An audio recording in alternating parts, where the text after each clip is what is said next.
today.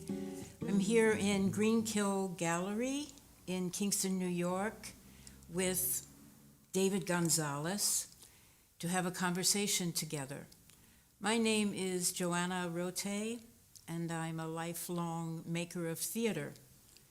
And because of that, it brings me into conversation with David, who is a fellow traveler in the arts. I met David maybe 5 years ago, maybe 4 years ago, when I first moved from the Philadelphia area to the Hudson Valley. And I first saw him on stage performing. So it wasn't an introduction until after the performance. It was at a Christmas party in High Falls, and he was doing his own version of "'Twas the Night Before Christmas." I think it's one of the first things I ever saw performed in the Hudson Valley, and I was completely joyfully elated with what I saw, because it was not only beautifully written and imaginative, but there in this Marbletown community center before a crowd of people who were just hanging out, having a party, he completely took the stage, took the space, controlled the situation, and was delightful. And I just had such admiration and appreciation for what he was able to do in that community setting. And also, I was moved by his generosity. Clearly, he was a professional, and here it was offhand. And giving that kind of gift to the community, which I think is a theme that I have come to learn that runs through David's work. I subsequently saw him as MC. I saw him in salon situations among friends. I saw him perform at Mohonk, and most recently, I've seen his performances on his website. He is a multifaceted, multidimensional, and solo performer. And what I just recently learned is he began his career as a music therapist. So I'd like David to join us now and talk about his origin story, how he came from music therapist to music performer and has spent a life integrating those careers. Oh, so David, I would love to hear about the beginning of your career. In particular, it seems like you started as a music therapist, and I believe you have a doctorate degree, so let's talk about that. Well, how did it begin? Okay. How did it begin? Well, thank you for that lovely intro.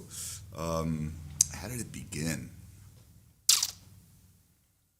You know, it's always, where do you start, right? Where do you start the story? Yeah. It's an important thing. But I'll start it, since you mentioned music therapy, I'll start there. I started playing the guitar when I was 14 years old, which at that time felt like it was late. Like there are people at 14 who could really play, and I was just like, doo, doo, doo. But what music gave me was two really important things. It was a sanctuary, and it was a challenge. So sanctuary, because my family, there were lots of painful dynamics, and where I lived, it was generally pretty good, though it was a difficult place outside. I was subject to some violence and danger. It wasn't terrible, but it was enough to, like, I need some place to be safe, and at the same time, I wanted a challenge. I didn't look for it, but it was there. So I started, listening and playing. And of course, the idea was to become a professional musician, and that idea was like rock star, and so it was all this kind of like blah, blah, blah. And I went to college finally, and I actually didn't feel like I had the confidence and the chops to do it. So I thought I would become a teacher or something. Anyway, I did try to get into a conservatory and didn't like that. And then I went back to New York, and I enrolled at NYU, and there was a course on music therapy that summer. Right before that, I started volunteering at the infamous Willowbrook School in Staten Island, which is where Geraldo Rivera came in, this guerrilla journalism, and exposed the conditions at this Center for Disabled Adults. And I started volunteering there, and I was really confronted with human suffering at a mass scale I hadn't really seen before. And I brought my guitar, and I brought some tambourines and a maraca, and like just tried to do something. And my heart opened. And right after that, when I enrolled at NYU, there was a course in music therapy, and I went, and within an hour, I knew that that was my path. And that art form, that work, is really a combination of a musician and the idea of service. And it takes many different forms. My way in was through improvisation. And so, yes, I took that through an undergrad, master's, and a doctorate. And my work really focused on improvisation with children, with emotional issues, and with on the autism spectrum. So lots of one-to-one deep musical play. And the idea is to serve and to listen and to unfold a relationship in the dynamic of the music itself. There might be some conversation, but you could hear and feel change occurring in the music itself. And that's a conversation for another time. But within that work, I started telling stories to kids. So then that seems like a performance career that is directed out towards an audience. I mean, then you started telling stories to children. So now we have a different, perhaps, motivation or a different reason for storytelling that isn't therapeutic? Well, what happened was in the therapy context is when I started telling stories. Because I was exposed to Joseph Campbell and to Carl Jung and to Robert Johnson. And so I started diving in and exploring the curative power of story. And then I started volunteering just because I wanted to tell stories. And I started volunteering at schools and libraries just to because as a musician, I tend to be more interior. And as a storyteller, I'm more exterior, introvert and extrovert. If you hear my music, it tends to be whatever, more introverted. And on stage, I'm, a clown. I'm extrovert. So it was a whole other part of myself that came forward. So then I started, going to schools and libraries, and some agent heard about me and called me, and next thing you know, I was being booked, around. So that's interesting. Where would you say was the beginning of professional career as a performer? Can you pinpoint? I can absolutely pinpoint Let's it. hear that. So I'd been volunteering at these schools, and I literally, I was living in the East Village. Literally, the phone rang one day, and literally a guy said, "I'm looking for a storyteller for my roster. I heard you're good, kid." It was like this gruff voice. I was like, really? Anyway, literally the next day I went there, and this kind of crazy warehouse, office. And this guy behind the desk said, "Tell me a story, kid." And I was like, okay. So I told him a story. And the next thing, a week later, he got me a gig. And there were 200 kids and me. At that time, I would go barefoot and had all these colors on and blah, blah. But that day, I remember I was making $135 a week as a therapist. And in that gig, I made $150 telling stories to 300, 200 kids. And everybody was laughing. And I thought, I want more of this. The joy was palpable, and this sort of alignment with this extroverted personality that was there, but really hadn't really come into being. It was calling. Well, I remember from an interview I watched that you gave to NPR, that you said as a child, and it probably relates to this sanctuary you brought up before, you created and played with a puppet theater. So now we're here and you're telling story to kids. And is there a connection coming forward at all from that time in childhood where it was a haven? Yeah. It was, and therefore, what's the motivation? You said that money was better and there was joy, no. but what really takes you into that Well, you life? just said the word haven. And when my Uncle Jose, who also made me my first guitar, made me a puppet theater, I would be happy to be not seen.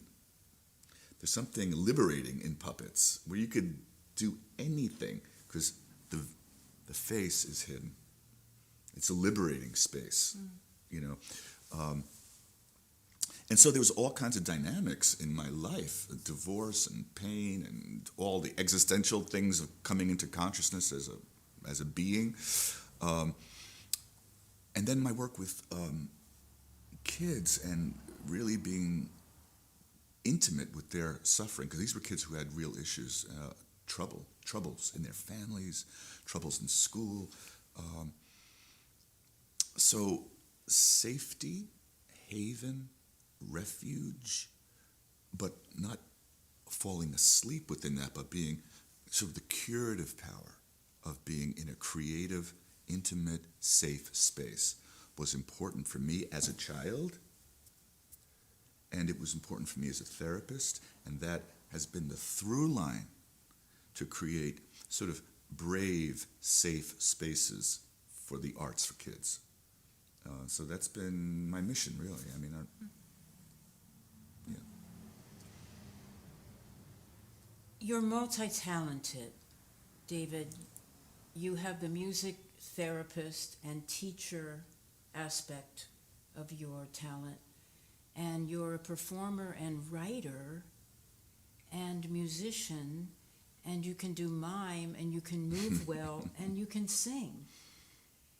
And this music has been important theme. It seems like a stream, an undying, undrying stream throughout your work. What does that do for you?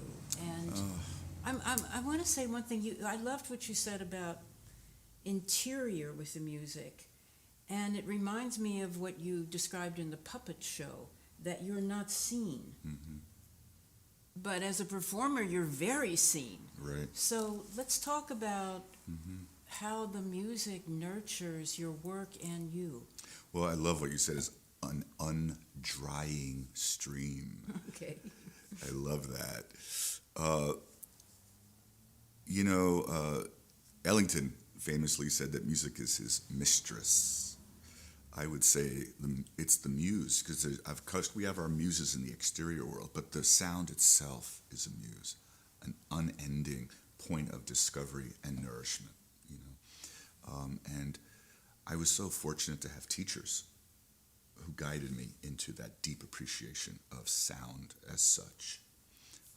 Clive Robbins, my music therapy teacher, and his wife Carol, and this the lineage of a deep engagement with the sound itself. Paul Nordhoff, we studied intervals, just listening to intervals. Is that why your timing is so good? Well, in music it's different. The intervals is different, but that's the rhythm side. Intervals here are like the space between one tone and another. And you listen to them. They have qualities. Really get into these qualities. Groove is a whole other thing, and flow, that's a whole other thing. And finally, music comes down to that relationship of tone and time and all its permutations. When we take tone or time out of music, it ceases to be music, for me. So, again, I was just so fortunate to have teachers and experiences that were integrative. It wasn't just like I'm studying this technique on the piano because I want. It was like, no, really feel this. Really know what this is. Then I got into African dance and the whole embodiment. I studied African dance for 8 years quite seriously, and living in that ceremonial space of embodiment of the groove, So it's just always been there. And yeah, if I was yes, I'm a poet and I write and I act. If I was on a desert island and I can only take one thing, it would be music. It would be my guitar. I saw you do a performance at Mohawk Mountain House, and there was a pianist accompanying you. And I saw clips from your shows, and there was maybe recorded music or live music or background music. It seems like it's indispensable. It's integral. And what would it be like not to have music in your mind? Why is it indispensable? Wow. What would it be like to not have music? Wow. There's many storytellers who don't have Yeah, that relationship yeah. to music. I don't know. I don't have an easy answer for that because it's just so much there. It has to do with like flow. Flow. There's this great, I remember Bill Russell, great basketball player. He'd sort of like get into a zone where it wasn't about this or that or this. It was just being in this flow. And I remember reading that and relating to it because when having played so much music and having such love and appreciation for it, that sense of flow is in all my aesthetics. It is. Is it beat by beat moving? Is it connected? Is it evolving in this sort of organic, integrated way?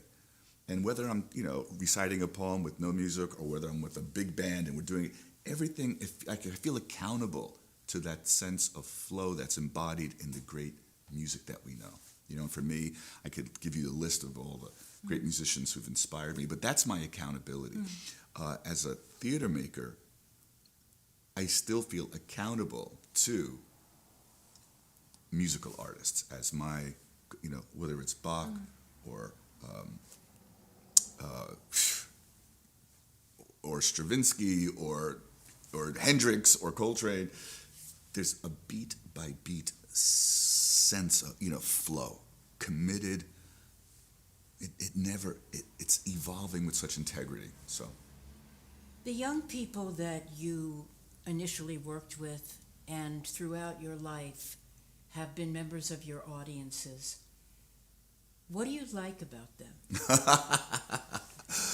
Oh man, well, it's this mix of innocence and openness.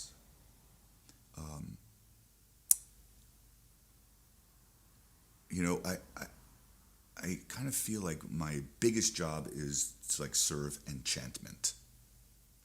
To create experiences of enchantment and wonder, like beyond everything. Because I think once I can convey that and bring that to a child or facilitate an experience of wonder, like that's the best I could do. And so I love getting feedback and the delight, the open eyes, the laughter, to have these pregnant silences and they're like 6 years old in the sense of, it just, that lines up with like mission, like that's my mission, is this engaged sense of mutual engagement of wonder. The world in which we live now is a threatening world. It's a difficult world. It's a worrisome world in terms of the future of these young people. So is this a way to take them alternatively to a different place? What do you want for these darlings? Not a different place. Not a different place. One of my great teachers was Maxine Greene, who's a philosopher of aesthetics and educational reform through aesthetic awareness. She was at Teachers College at Columbia University, and Maxine had a beautiful construction. It's not the whole story, but it's a good part of it for me, and that Maxine made a direct connection between the ability to have an open, aesthetic, inquiring mind and the ability to be a fully functioning member of a healthy democracy.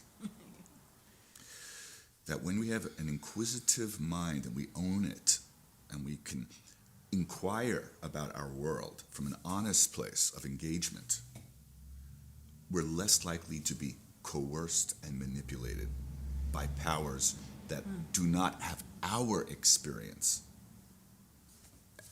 in mind for them. So there's a liberating quality. And so what I want for the kids is not to escape. It's not to be distracted. It's to open the imagination and learn that muscle is something that they have and that they can use to ask questions. It's that old bumper sticker, question authority. And if you could nail it down to something really simple, it's that the work of becoming an inquisitive, inquiring mind naturally will question authority. And this is, if there's a political and social intent, that's what it's about. May all the children hear your stories. Well, from your lips to anyway. Yes. But I think that there's so many stories and so many great storytellers. A lot of them are happening on mini screens and stuff. But there's something different about being live. Yes, but I also think your intent, so well stated, is crucial to this challenging world that these young people are growing up in. David, I know the beginning of one piece of yours, the 37 Practices of a Bodhisattva, and a little bit of its path towards development. But is there a particular piece that you would like to talk about and take us through the stages of development? This is so interesting to me because you really take it from concept or idea or germ and you end up on stage with all kinds of accoutrements. And please tell us about that. How does it go? Well, yeah, I mean, each of these shows, and I guess I've written 15 or 20, has its own genesis, its own biography, really. The last big piece I did for kids is called The Boy Who Could Sing Pictures. And that started many, many years ago, where I was in a school somewhere, and I was having a break, and I went to the school library, and I just pulled a book off the shelf, and it was The Boy Who Could Sing Pictures. Well, I like to sing. I like pictures. What is it? And it's this remarkable story by Seymour Leichman, who passed away quite a few years ago. But I always kept it in the back of my mind. And then I started telling it to kids at schools and stuff. But then I put it away for a long time. With the election of he whose name must never be mentioned, I felt like it was critical to create some work that took a stand for truth in a very overt way. And I remembered that book because in that story, the protagonist, the boy, discovers that he has the ability or the gift to, when he sings, pictures appear. But he could only sing the truth. Oh, wonderful.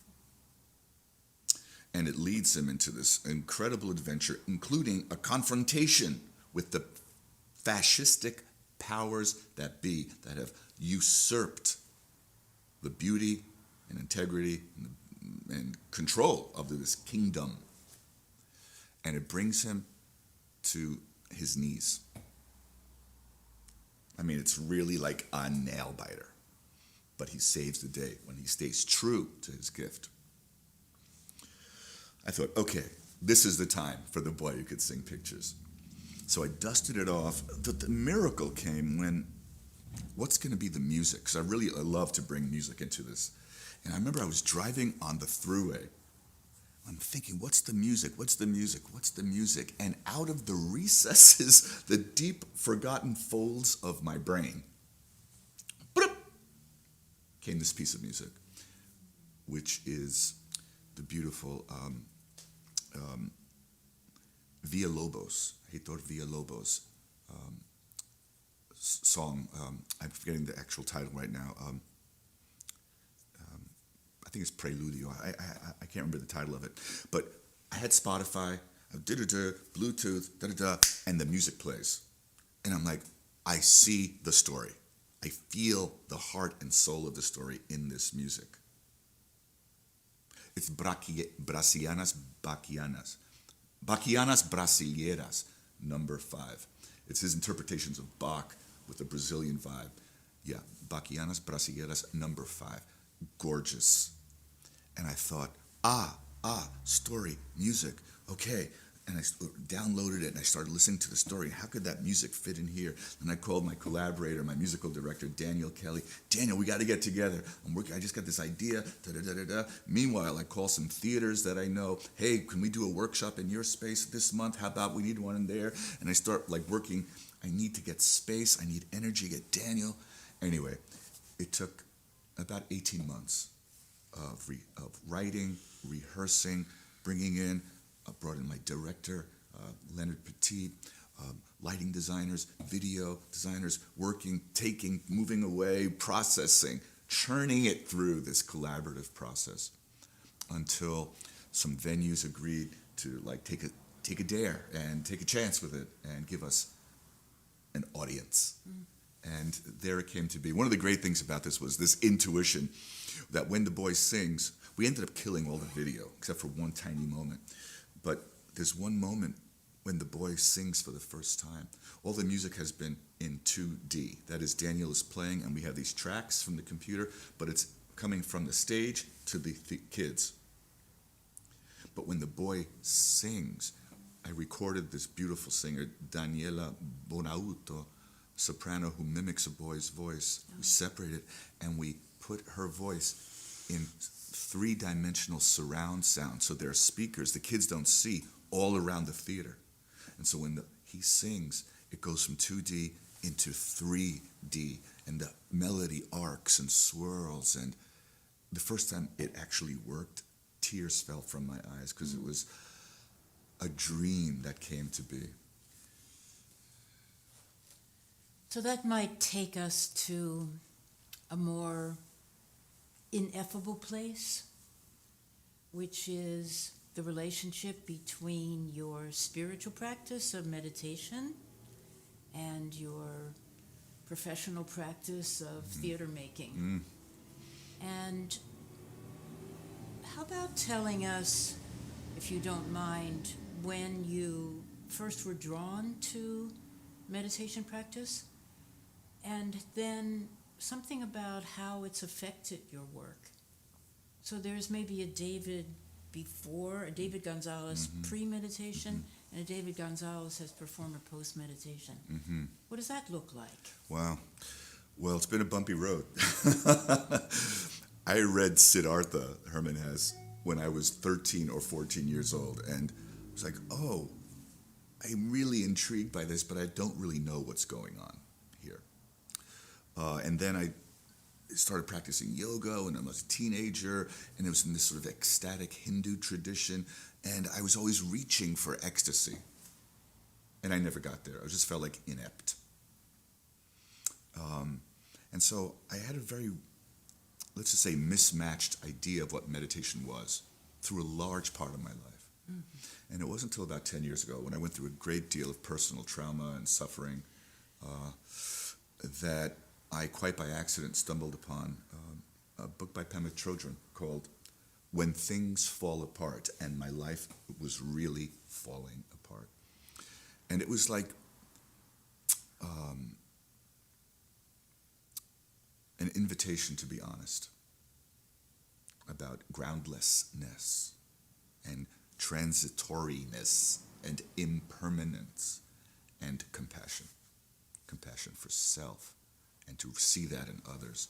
So I became like, it was a wonderful experience. I was on a retreat, and I found this book, and I think I read it 3 times in a week, the whole thing. It was like I had been starved for this kind of mature wisdom, and really available. There was nothing to believe in. There's no metaphysic. There's no higher. It's all here.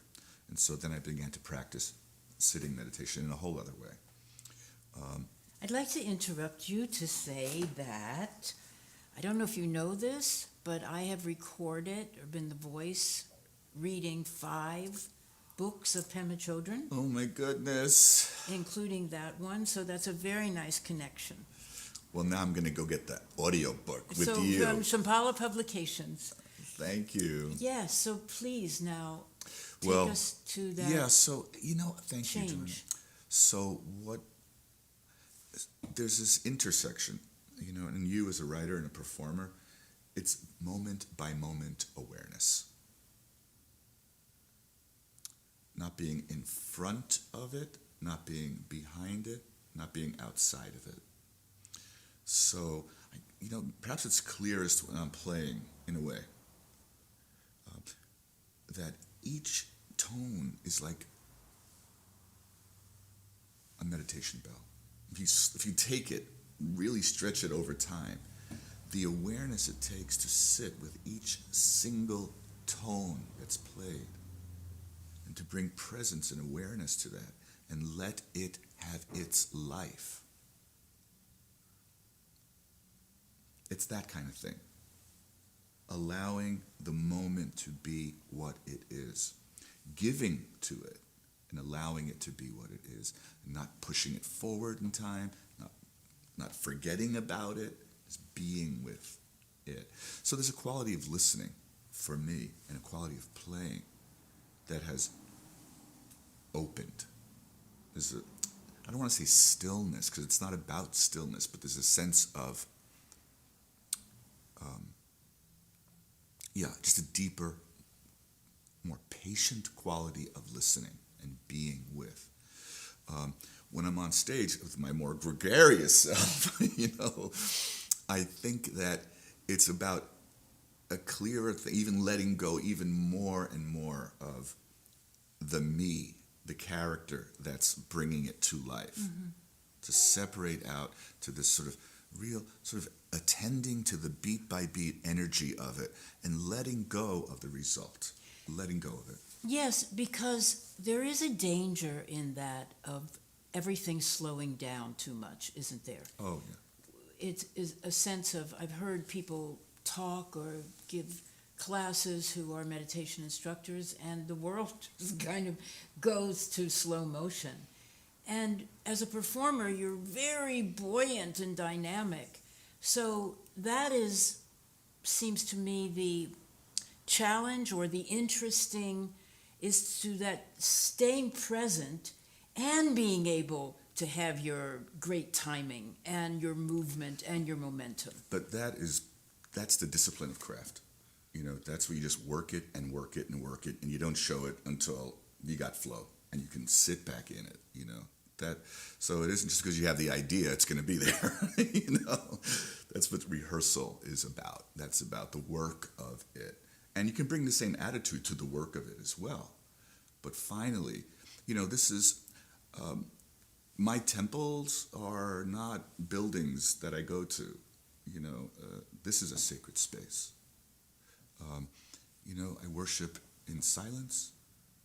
I worship in the natural world. I worship in art. And I worship in beauty. Those are the temples that I live in. And each of them has their entry point. You don't just go.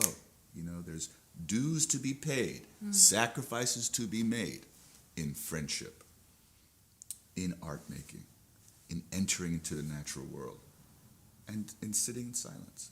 It's work. And be buoyant on stage, but there's like a lot of work behind it, David Gonzalez, it is my pleasure to sit with you in silence and in friendship and in conversation. Thank you, Joanna. What a joy. Thanks to Greenkill. Yeah. Thank you, Greenkill. David. Thank you, Greenkill. Adios. Adios.